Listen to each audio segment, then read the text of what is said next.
제목으로 간절하면 길이 보인다 하는 제목으로 은혜를 나누기를 원합니다. 이 중풍병자를 치유하는 사건은 너무나 잘 알려진 이야기인데, 마가복음에서는 이 사건이 가버나움에서 일어났다 하는 이렇게 지명이 기록되어져 있습니다. 가버나움은 갈릴리 호수의 북쪽에 있는 상업 도시입니다. 오늘 본문에 보니까 갈릴리뿐 아니라 유대와 예루살렘에서도 사람들이 몰려왔다 이렇게 하는데, 예루살렘은 사해 근처니까 걸어서 이틀길이나 걸리는 먼 길인데도 사람들이 사모하는 마음을 가지고 그 자리에 많이 모여 있는 것입니다. 그러니까 집 안도 가득 차버리고 또 집 밖까지 다 가득 차 있으니까 늦게 가서 매트에 사람을 메고는 그 자리로 도저히 들어갈 수가 없는 상황인 것입니다. 그럼에도 불구하고 이 내 믿음의 친구들은 포기하거나 뒤로 물러서지 아니하고 오히려 더 적극적으로 나아가서 창조적인 아이디어를 가지고 지붕을 뚫고 환자를 내림으로 말미암아 고침을 받았다 하는 이야기를 볼 수가 있는 것입니다. 또 오늘도 우리에게 주어진 그 요소 프로젝트에 나와 있는 우리의 구할 기도 제목 이런 것들이 많이 있는데, 이런 것들도 우리가 반드시 앞으로 나아가려고 하면 장애가 있고 어려움이 반드시 기다리고 있습니다. 그럼에도 불구하고 우리가 이 4명의 친구들처럼 포기하지 않고 믿음으로 달려가서 그 소원들이 다 이루어질 수 있게 되기를 바랍니다. 오늘 이 교훈에서 이 사건을 통해서 배울 수 있는 교훈은, 첫째는 질병을 치유하려면 죄를 회개해야 된다 하는 것입니다. 5장 20절에 보니까 예수께서 그들의 믿음을 보시고 이르시되 이 사람아 내 죄 사함을 받았느니라 이렇게 말씀을 하십니다. 보통 예수님께서 질병을 치유하시려고 할 때는 그 질병에 대한 언급을 하시는 것을 볼 수가 있습니다. 오늘 이제 우리가 말씀을 안전하고 이렇게 건너뛴 앞에 있는 본문에 나병 환자 이야기가 나오는데, 거기도 보면 예수님께서 깨끗함을 입으라, 내 병에서 깨끗함을 입으라 하니 나병이 고쳐졌더라. 또 손 마른 자도 내 손을 펴라고 해서 손이라는 그 치유의 부위에 대한 언급이 이렇게 나오는데, 오늘 본문에서는 그런 언급은 전혀 없고 내 죄 사함을 받으라 이렇게 이야기를 하고 나중에 침상을 들고 돌아갔다 이렇게 되어져 있는 것을 보면 이 사람의 죄는 아마도 병은 아마도 죄와 어떤 면에서든지 연관이 있었지 않겠는가 생각을 해볼 수가 있는 것입니다. 여기 내 죄 사함을 받았다 이 말은 일반적으로 너의 원죄나 이런 보편적인 죄가 구원받았다 이런 이야기가 아니고 복수로 되어 있습니다. 하마르티아스라고 해서 복수로 되어 있으니까 이 구체적인 이 사람의 범했던 그 죄를 지적해 주고 있는 것을 볼 수가 있는 것입니다. 그러니까 모든 질병이 다 죄로부터 왔다고는 할 수 없겠죠. 특별히 유아들은 보면 태어날 때 그냥 혈액암을 가지고 태어나는 애도 있고, 부모의 에이즈 때문에 에이즈를 가지고 태어나는 애들도 있고, 그렇게 하니까 질병이 다 죄로부터 왔다라고 이렇게 할 수는 없는데, 어떤 경우는 이런 죄와 관련되어 있는 질병들이 있다 하는 것입니다. 야고보서 5장 15절에도 보면 믿음의 기도는 병든 자를 구원하리니 주께서 그를 일으키시리라. 혹시 죄를 범하였을지라도 사함을 받으리라. 그러므로 너희 죄를 서로 고백하며 병이 낫기를 위하여 서로 기도하라 이렇게 말씀하고 있는데, 혹시 죄를 범하였을지라도 이렇게 한 것을 보면 그 질병이 반드시 죄로부터 온 것은 아니고, 근데 혹시 그럴 수도 있으니까 그런 죄가 있는지 잘 돌아보라고 이야기하고, 너희도 서로 죄를 고백하면서 병 낫기를 위해서 기도하라 이렇게 말씀을 하고 있는 것을 보면, 어떤 질병들은 이렇게 죄에서 기인되었다 하는 것을 우리가 알 수가 있는 것입니다.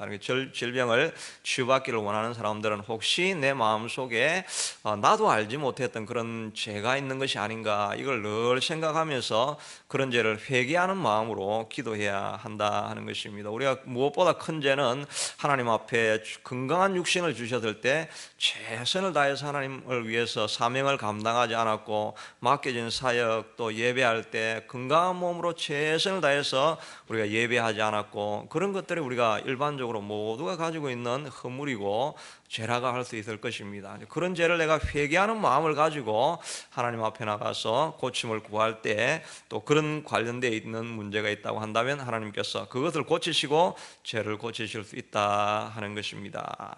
두 번째는 우리의 그 사람의 믿음이 아니라 우리의 믿음이 남을 구원하고 치유할 수 있다 하는 것을 알 수가 있는 것입니다. 우리가 20절에 보니까 예수께서 그들의 믿음을 보시고 이르시되 이 사람아 내 제사함을 받았느니라, 이렇게 했으니까 이 그들이니까 이건 단수가 아니고 복수죠.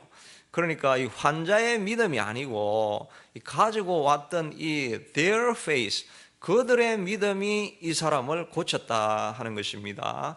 그러니까 환자나 또 주변에 어려움을 당하고 있는 사람들, 자녀들의 믿음이 없다 할지라도 기도하는 부모들, 그들의 믿음에, 또 기도하고 있는 치유를 위해서 기도하고 있는 그 친구와 친척들, 이웃의 믿음이 사람을 고치는 일이 있다 하는 것을 우리가 알 수가 있습니다. 또 백부장의 하인도, 하인은 아무것도 안 했지만은 백부장의 놀라운 믿음을 통해서 즉시로 그 질병이 고침받았던 것을 알 수가 있습니다. 그런데 이 네 명의 믿음은 보통 믿음이 아니라 정말 확고한 믿음이었다고 하는 것을 알 수가 있습니다. 웬만하면 이 친구를 데려왔을 때 이제 사람들이 용신도 할 수 없을 정도로 가득하게 모여 있는 것을 보면, 뭐 환자 너도 보아서 알겠지만은 우리가 너 데리고 온다고 우리가 참 열심을 하긴 했는데, 너도 보다시피 지금 이건 뭐 예수님 앞에 간다는 건 이 예루살렘에서까지 올라와 가지고 이렇게 열정을 가지고 사람들이 몰려 있는데 우리가 어떻게 들어가겠느냐, 막 이게 왔는데 어쩔 수가 없구나, 뭐 기다려 보다든지 아니면 돌아가자든지 이렇게 해야 되는데, 이 사람들은 확고한 믿음이 있었던 거죠. 이건 꼭 예수님께만 데려가면 이 사람은 고침을 받을 수 있다고 하는 이 사랑도 있었지만 확고한 믿음이 있으니까 그들의 믿음을 통해서 이 환자가 고침받는 것을 볼 수가 있는 것입니다. 자녀들의 문제도 자녀들이 어렵지만, 그러나 하나님 앞에 나와서 기도하는 부모의 기도를 통해서 자녀들이 또 고침을 받는, 변화되어지는 이런 일들도 꼭 있을 수 있다는 것입니다. 우리가 잘 아는 르비딤 전투가 있죠. 르비딤 전투는 이스라엘이 홍해 길을 나와가지고 광야 길을 가면서 처음으로 만나는 아말렉과의 전투였습니다. 그 전까지는 전투가 없었습니다. 그런데 아주 상징적인 의미가 있는 거죠. 너희가 첫 전쟁인데 이 모세가 르비딤 그 꼴짝이 올라가서 손을 들면 여호수아가 이기고 손을 내리면 여호수아가 점점 힘을 잃는 것을 볼 수가 있는 것입니다. 그래서 그 가르쳐 주려고 하는 교훈도, 또 모세도 확신을 가지고 이 전쟁은 반드시 기도로 뒤에서 중보하는 기도로 이 전쟁은 이길 수 있다는 그 확신이 가득하게 있었던 것이죠. 중보자의 확실한 신앙이 질병을 고치고 문제를 해결한다는 것입니다. 지난번에 브루클린 태버너클 처치에서 그 목사님이, 짐 신발라 목사님이 자기 딸의 문제를 2년 반 동안 기도를 안 했겠습니까? 엄청난 눈물의 기도, 고민의 기도를 했는데 안 고쳐졌습니다. 그런데 그 교회에 그 광고를 내고 교인들이 그 산모의 고통을 안고 교인들이 확신을 가지고 간절하게 기도해 버리니까 한 번에 변화가 일어나고 하나님이 직접 개입하셔가지고 그 자녀가 돌아오는 일이 있었던 것을 볼 수가 있는 것입니다. 그러니까 꼭 그 환자나 그 어려운 문제 당사자의 그 믿음이 아니더라도 주변에 있는 사람들이 정말 확신을 가지고 간절하게 기도하면 변화가 일어나고 고침이 일어날 수 있다 하는 것을 생각하면서, 우리가 새벽에 와서 중보하는 사람들을 위해서, 또 우리 교회의 문제를 가지고 기도할 때 우리의 기도가 사건을 변화시킨다는 이런 확신을 가질 수 있게 되기를 바랍니다. 마지막으로는 간절하면 길이 보인다 하는 것입니다. 우리가 소원을 가지고 나아가면, 또 여호수아 프로젝트를 가지고 나의 프로젝트, 또 교회 프로젝트를 가지고 나아가다 보면 반드시 장애가 생깁니다. 응답받기 전까지는 반드시 어려움이 기다리고 있는 것입니다. 그런데 이것도 우리가 간절한 마음이 있으면 돌파구가 보이게 된다 하는 것입니다. 19절에 보면 기와를 뜯었다 이렇게 말이 되어 있는데, 여기 기와는 한국적인 개념이어서 이렇게 하면 조금 우리가 이해하기, 이 번역상에 이렇게 문제가 생기는 거죠. 기와를 뜯으려고 하면 진짜 집을 부셔야 되는 것입니다. 이거는 회복 불능의 이런 사건을 만들어내니까 득도 안 되고 그럴 수가 없는 것입니다. 그런데 이스라엘 집은 이 영어로도 보면 타일이라고 해놨죠. 그래서 이스라엘 지붕은 평평합니다. 제가 어제 인터넷으로 이스라엘의 기후에 대해 이렇게 다시 한번 더 확인을 해보니까 11월부터 2월까지가 겨울인데 최하 온도가 5도입니다. 최하 평균 온도가 5도고 7, 8월 제일 더울 때가 30도로 이렇게 나와 있습니다. 그러니까 겨울이 없다는 거죠. 겨울이 없으면 눈이 안 오니까, 우리가 이렇게 집을 이렇게 세우는 이유는 이게 눈이 오고 이래 가지고 이게 무거워지면 집이 내려앉으니까, 눈이 많이 오는 지역은 이렇게 집이 더 이렇게 가파르게 돼 있고 이렇게 돼 있죠. 그러니까 눈이 안 오니까 위쪽을 활용을 해야 되니까 이 이스라엘 집은 다 이렇게 평평한 것입니다. 평평하니까 거기에 타일을 깔아가지고 이렇게 지붕을 만들 수가 있는데, 여기서는 뭐 지붕도 이렇게 막 무슨 망치질을 하고 이렇게 뜯어야 될 것보다 아마 그게 조립식으로 해서 들어가고 나갈 수 있는 이런 환경이 아마 돼 있었을 거라고 우리가 추측을 할 수가 있는데, 그렇지 않으면 그 뜯는 작업이 얼마나 오래 걸리고 힘들었겠습니까? 그러니까 하여튼 이 사람들은 물러설 수 있는데 그런 환경을 잘 이해하고 있었기 때문에 이런 길이 있다라고 생각을 해서 그 창조적인 아이디어를 가지고 그 올라가서 지붕을 뜯고 사람을 달아내려서 구원을 받게 한 것입니다. 우리가 정말 간절하면 반드시 길이 보이게 되어 있는 것입니다. 정주행 회장이 그분의 일대기에 보면 그 빈대 이야기라는 것이 있습니다. 어릴 때 가출을 해가지고 청소년 때 가출을 해서 인천 하역장에서 그 노가다를 이렇게 했는데, 그렇게 하려고 하니까 인부들이 잘 장소가 그렇게 환경이 좋지 않고 열악한 환경이죠. 거기에서 집단으로 이렇게 같이 기숙을 했는데, 그게 환경이 안 좋으니까 빈대가 굉장히 많이 덜끓었다고 합니다. 너무 덜끓으니까 한날은 아이디어를 내가지고 그분들이 집단으로 먹는 그 밥상 위에 이제 우리가 올라가서 자면 빈대가 아마 올라오지 못하리라 이렇게 생각하고 그 밥상 위에 이제 누워 자게 되었습니다. 그러니까 이틀 정도는 괜찮았는데 또 가려운 것입니다. 보니까 다리를 타고 또 빈대가 이렇게 올라와서 이렇게 먹는 것입니다. 그렇게 하니까 이번에는 그래도 또 사람들이 더 아이디어가 더 뛰어나죠. 그렇게 하니까 이제 세숫대야를 가져와가지고 세숫대야를 그 밥상 다리에 다 이렇게 세숫대야를 놓고 물을 담아놓고 그 다리를 이렇게 꼽아 놓으니까 헤엄은 못 칠 거잖아요, 빈대가. 그렇게 하니까 그렇게 해서 또 며칠 동안은 그렇게 견뎠는데, 나중에 보니까 또 이렇게 가려운 거예요. 그래가지고 밤에 가려우니까 다시 불을 다 켜가지고 무슨 일이 났나 보니까 빈대가 벽을 타고 이렇게 올라가가지고 이 천장에서 위치 조정을 딱 해가지고 거기서 탁탁 떨어져가지고 이렇게 먹는 것입니다.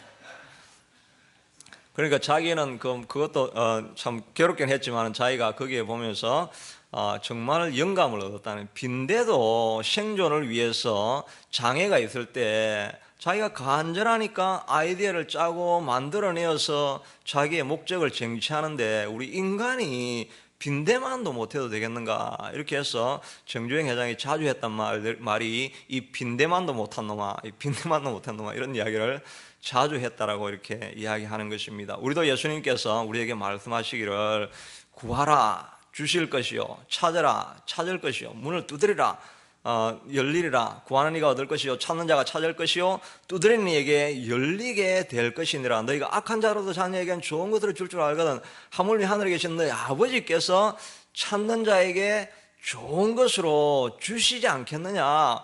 왜 구하다가 멈추느냐. 구하고 찾고 문을 두드리고 계속해서 구하면 하나님께서 응답해 주시지 않겠느냐. 왜 장애가 있다고, 장애가 높다고만 생각하지 구하고 더 큰 능력의 하나님을 바라보지 않느냐라고 예수님께서 우리에게 권고해 주시고 있는 것입니다.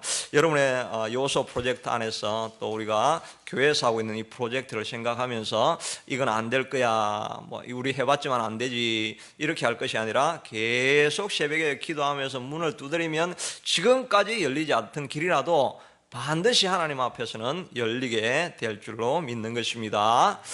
같이 기도하겠습니다. 기도하실 때 혹시 질병 가운데 회복을 원할 때, 혹시 내 속에 하나님 앞에 정말 헌신해야 될 때 헌신하지 못한 부분이 있지 않습니까? 죄를 먼저 회개합니다. 또 내가 우리가 구할 때 하나님 내가 간절함으로 섬길 수 있게 도와주시고, 나의 기도가 다른 사람을 살리는 것을 알고 내가 중보하는 이 기도 멈추지 않고 달려가게 해주시옵소서. 간절히 기도하겠습니다. 고마우신 하나님 감사하고 감사합니다. 불 꺼주시면 되겠습니다. 하나님, 우리가 기도합니다. 우리 아버지 하나님, 예수님 이 사건을 통해서 우리에게 말씀해 주시는 것, 하나님 우리가 정말 간절한 소원이 있으면 반드시 길이 보이는 것입니다. 우리 아버지 하나님, 우리를 도와주셔서 우리도 하나님의 전심을 다해서 하나님 앞에 구하고 간구할 수 있게 도와주시옵소서. 구하고 찾고 문을 두드리라고 하나님께서 약속해 주셨는데, 하나님 우리가 구하고 찾고 문을 두드리며 하나님 앞에 나아가는 우리가 될 수 있게 하도록 도와주시기를 주님 간절히 바라고 소원합니다. 우리 아버지 하나님이여, 주님께서 우리를 붙들어 주시고, 특별히 아버지 하나님, 우리가 아버지 중보하고 남을 위해서 기도하고 헌신할 때 우리의 중보 기도를 통해서 아버지 하나님, 다른 사람이 구원받고 회복받으며 치유된다는 것을 믿음으로 바라보며 달려갈 수 있게 하도록 도와주시기를 간절히 원하고 소원합니다. 자비하신 아버지 하나님이여, 주님께서 또한 하나님이여, 주님 우리 질병 가운데 하나님 우리 속에 하나님 앞에 전심으로 헌신하지 못했고, 하나님 앞에 우리가 온 마음을 다해서 섬기지 못했던 부족한 일들이 있습니다. 자비하신 아버지 하나님, 이들을 회개하며 주님 앞에 하나님이여, 주님 더 섬기며 나아갈 것을 주님 앞에 고백합니다. 자비하신 아버지 하나님, 우리에게 온전한 마음을 주시고 우리의 삶을 통해서 온전한 헌신을 하나님 앞에 드리는 우리가 될 수 있게 하도록 도와주시기를 주님 간절히 바라고 소원합니다. 자비하신 아버지 하나님, 우리의 마음을 열어주셔서 간절한 심령으로 주님 앞에 나아갈 수 있게 도와주시옵소서. 하나님, 우리가 지금까지 열리지 아니하였던 길이라 할지라도 하나님, 우리가 간절한 마음으로 기도하고 구하면 하나님께서 우리를 새롭게 하시고 아버지 하나님의 주님 모든 막힌 길들을 하나님께서 열어주실 것을 믿음으로 바라보며 나아갑니다. 하나님, 이 아침에 나와서 기도합니다. 또한 먼 곳에서 하나님 인터넷을 통해서 아버지 하나님 예배에 동참하는 모든 사람들의 소원하는 기도가 하나님 앞에 들려질 수 있게 하도록 도와주시고, 장애가 있다 할지라도 믿음으로 달려가는 우리가 될 수 있게 하도록 하나님께서 도와주시기를 간절히 원하고 소원합니다. 하나님께서 함께하여 주시옵소서. 우리의 기도할 때마다 하나님께서 기도를 들어주시고 하나님이 응답하여 주시옵소서. 계속 기도하시면서 교회 기도 제목이 7월 1일 날 장소가 잘 확보되어져서 아무런 어려움이 없게 되도록 이번 주일을 위해서 기도하시고, 또 교회 서머 프로젝트 서머 캠프 하나님께서 많은 자원을 보내주시옵소서. 또 요소 프로젝트 하고 있는 거 70명 같이 모일 수 있게 하도록 해주십시오. 교회 기도 제목 가지고 기도하시면서 계속 기도하겠습니다. 고마우신